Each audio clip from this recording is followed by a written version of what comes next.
Arestado sa isinagawang bypass operation ng MAA Police Station ang isang street-level individual sa Purok 26-A Riverside Bypass Road, Barangay MAA, Davao City, nito lang may 17 ng Setyembre taong kasalukuyan.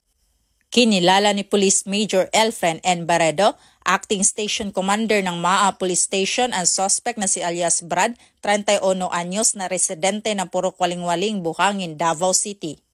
Ayon kay Police Major Barredo, nahuli ang suspect ng mga tauhan ng MAA Police Station sa koordinasyon ng Philippine Drug Enforcement Agency.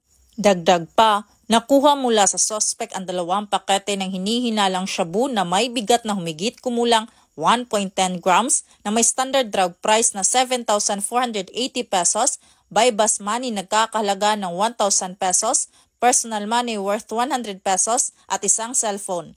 Ang suspect ay nasa custody ng sabing istasyon upang dumaan sa tamang disposisyon at mahaharap sa kasong paglabag sa Republic Act 9165 o Comprehensive Dangerous Drugs Act of 2002.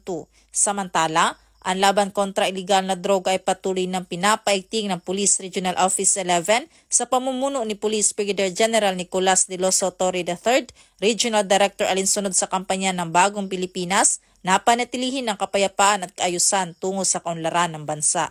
Mula dito sa Davao Oriental Police Provincial Office, ako ang inyong PNN Correspondent, Patrolwoman Daphne Pasaol. Alagad ng batas, tagataguyod ng balitang pulis.